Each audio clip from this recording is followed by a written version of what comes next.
Farmers across the country are struggling to adapt with unpredictable weather patterns. This year, for example, many were hit with a cold spring that delayed the growing season.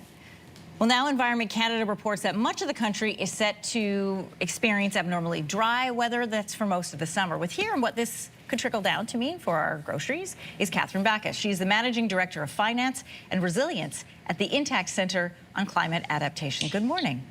Good morning. Thank you for having me. Obviously, weather patterns differ right across the country, and we do have a big country, but let's focus on Eastern Canada for a moment. There was this cooler start to the spring.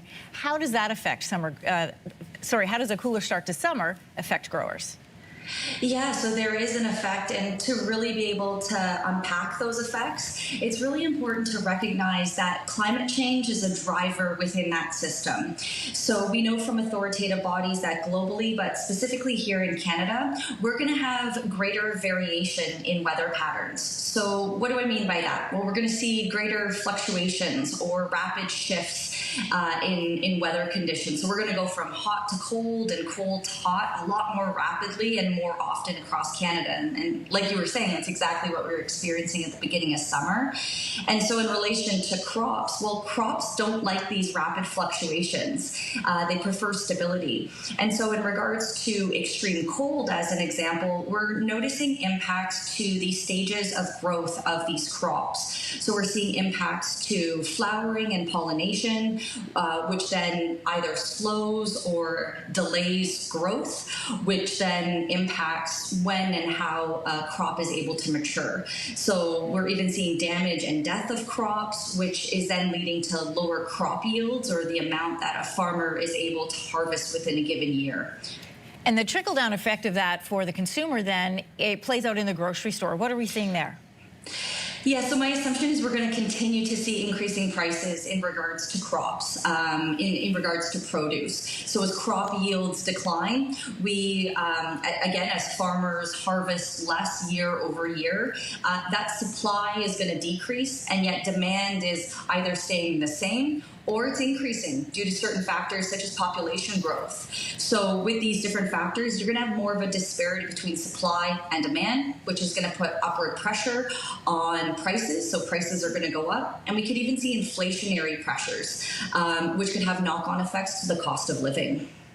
At the end of May, 55% of the country was classified as abnormally dry or in moderate to extreme drought. Obviously, that's a big span, so that has a big impact on farmers right across the country. So give us a sense, sort of broad spectrum of how those conditions exacerbate what you just discussed. So exactly what we were just saying in regards to extreme cold, very similar impacts are happening in regards to extreme heat or drought-like conditions. So flowering and pollination are being impacted, growth and maturity, and even damage and death of crops, which obviously then impacts crop yields. What we do notice with extreme heat and drought-like conditions is there's actually those knock-on effects to the need of other resources. So just as an example, water supply. Well, during drought-like conditions, where is that water coming from? Are we taking it from other farms, or are we taking it from other communities? So there actually could be these detrimental environmental, social, or financial implications because of that. And what I really like to focus on is that farmers actually know exactly, they're acutely aware of what's happening at the level of their farm, and they're doing really great work to reduce these risks, whether that's from planting earlier or later in the season due to drought-like or extreme heat conditions. They're planting drought or heat-resilient crops. They're engaging technology, either through water or weather sensors, satellite data, or AI. They're engaging climate adaptation, so putting measures around their farm to reduce risk. So a lot of great work is being done. Yeah, we've had those conversations with several farmers throughout the course of this year just on how they are adapting to these extreme changes, and changes that change when they put crops in the ground, when they're able to harvest, and other issues. And while crop outputs are part of this story, an area we don't talk about a lot is retention. In 2023, Canada reported the whole agriculture and agri-food system employed 2.3 million people in this country. That's 1 in 9 jobs. So how is this increasingly unpredictable weather and crop output and margins and profit margins affecting staff retention?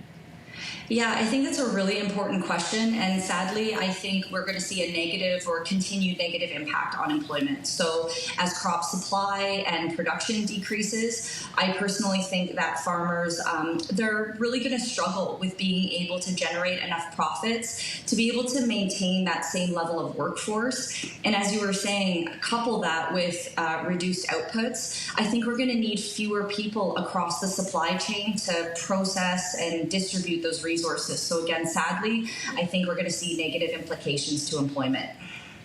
Catherine Backus, Managing Director, Finance and Resilience at the Intact Center on Climate Adaptation. Thank you. Thank you so much for having me. If you like that video, make sure to subscribe to the Your Morning YouTube feed, where you can find all kinds of new content posted every weekday morning.